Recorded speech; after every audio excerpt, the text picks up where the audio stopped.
कभी सोचा है कि हमारा दिमाग जो इतना पेचीदा है, एक बज़ाहिर बहुत ही सादा सा काम यानी हरकत करती चीज़ों को देखना, ये कैसे कर लेता है? आज हम इसी दिलचस्प सवाल का जवाब तलाश करेंगे कि हमारा दिमाग हरकत को आखिर समझता कैसे है। अच्छा, ये सवाल शायद थोड़ा अजीब लगे, लेकिन जरा एक लम्हे के लिए सोचिए। हरकत को महसूस करने की ये जो सलाहियत है, क्या ये वाकई किसी सुपर पावर से कम है?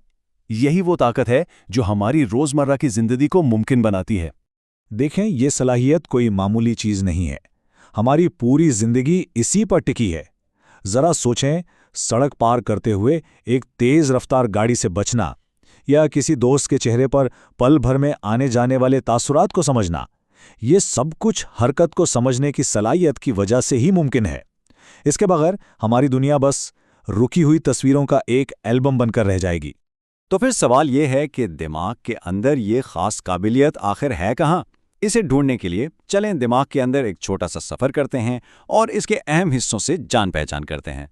अपने सफर की शुरुआत एक ऐसी हकीकत से करते हैं जो जहन को घुमा दे। हमारे दिमाग में तकरीबन 100 अरब, जी हां 100 अरब न्यूरॉन्स हैं।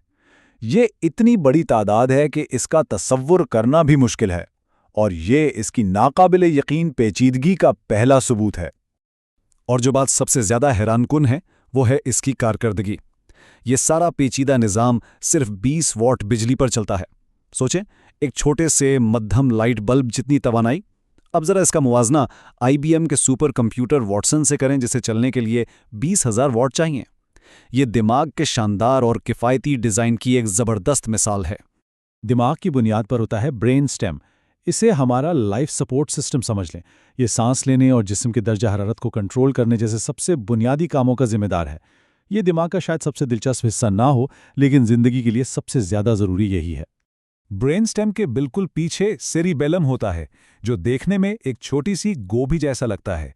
इसका बुनियादी काम है मोटर कोऑर्डिनेशन, यानी हमारे जिस्म की तमाम हरकत में हम आहंगी पैदा करना और तवाजुन बरकरार रखना। दिमाग के बिल्कुल बीच में थैलेमस मौजूद है। इसे आप दिमाग का ग्रैंड सेंट्रल स्टेशन कह सकते हैं। क्यों? क्योंकि तकरीबन हर हिस्सी मालूमात, चाहे वो आंखों से आए, कानों से या जिल्द से, दिमाग के बाकी हिस्सों तक पहुंचने से पहले यहां से होकर गुजरती है। फिर आता है हिपोकैम्पस, जिसका काम यादें बनाना है। इसकी अहमियत का अंदाजा मशहूर मरीज HM के केस से होता है, जिसका हिपोकैम्पस निकालने के बाद वो अपनी सर्जरी के बाद कोई भी नई याद नहीं बना सका। और एक है एमिगडाला, बादाम की शक्ल का छोटा सा हिस्सा। ये हमारे जज्बात और बका की जिबल्लतों का मरकज है। इसे याद रखने के लिए अक्सर 4 F's का फॉर्मूला इस्तेमाल होता है: लड़ना, भागना, खाना और मिलाप। अच्छा, तो अब हम अपनी तलाश का मरकज कॉर्टेक्स को बनाते हैं, यानी दिमाग की वो झुर्रियों वाली बाहरी तय जहां सोचने समझने जैसे पेचीदा काम होते हैं। बहुत मुमकिन है कि हरकत को समझने का राज यहीं कहीं छुपा हो। तो सबसे अहम बात जो समझने की है वो ये है, कॉर्टेक्स कोई एक बड़ा सा जनरल प्रोसेसर नहीं है, बल्कि ये छोटे छोटे खास इलाकों या नक्शों का एक मजमुआ है, जहां हर हिस्सा अपना एक मखसूस काम करता है। इसका मतलब ये हुआ कि दिमाग के मुख्तलिफ हिस्से अलग अलग कामों के माहिर हैं। जैसे कि विजुअल कॉर्टेक्स देखने का नक्शा बनाता है, ऑडिटरी कॉर्टेक्स आवाज का, और सोमैटोसेंसरी कॉर्टेक्स छूने के एहसास का। ये बिल्कुल ऐसा है जैसे हर हिस्से के लिए एक अलग माहिर शोभा मौजूद हो। और ये सिर्फ कोई थियरी नहीं है। रॉजर टोटेल ने एक क्लासिक तजर्बे में एक बंदर को एक खास पैटर्न दिखाया। बाद में जब उसके दिमाग का मुआयना किया गया तो हैरान कुन तौर पर वही पैटर्न उसके विजुअल कॉर्टेक्स पर छपा हुआ पाया गया। ये इस बात का ठोस सबूत है कि दिमाग में वाकई दुनिया का एक बसरी नक्शा बनता है। तो ये सारी बात हमें वापस अपने बुनियादी सवाल पर ले आती है। अगर दिमाग में देखने, सुनने और छूने के लिए अलग अलग माहिर इलाके हैं, तो क्या यह मुमकिन नहीं कि हरकत को देखने के लिए भी एक मखसूस मरकज मौजूद हो? साइंसदानों का मानना है कि ऐसा मरकज वाकई मौजूद है, और इसे नाम दिया गया है एरिया एम्प्टी का। तो आइए अब एक जासूस की तरह सबूत इकट्ठे करते हैं और इस एरिया एम्प्टी के लिए केस बनाते हैं। हम 3 बड़े साइंसी सबूतों पर गौर करेंगे। पहले हम एक न्यूरॉन की सरगर्मी को सुनेंगे, यानी रिकॉर्ड करेंगे। दूसरा, हम fMRI स्कैन से इंसानी दिमाग में झांकेंगे। और तीसरा, हम उन लोगों के केसेस का मुताला करेंगे जिनके दिमाग का ये हिस्सा खतरा ज़दा हो चुका है। पहला सबूत हमें बंदर के दिमाग से मिलता है। जब रिसर्चर्स एरिया एम्प्टी के एक न्यूरॉन की सरगर्मी को रिकॉर्ड करते हैं तो वो देखते हैं कि वो न्यूरॉन एक खास सिम्त में हरकत पर बहुत तेज़ी से सिग्नल भेजता है, लेकिन जैसे ही हरकत की सिम्त बदलती है वो खामोश हो जाता है। इसे कहते हैं डायरेक्शन सिलेक्टिविटी। ये चार्ट दिखाता है कि ये न्यूरॉन कितना माहिर है।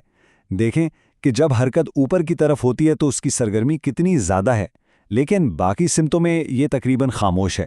ये इस बात का पक्का सबूत है कि इस न्यूरॉन का सिर्फ एक ही काम है, ऊपर की तरफ हरकत का पता लगाना। अब इंसानों की बात करते हैं।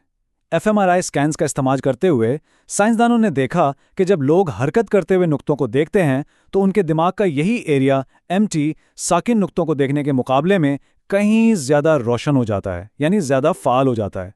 इससे ये बात पक्की हो जाती है कि हमारे दिमाग में भी यही तखस्सुस मौजूद है।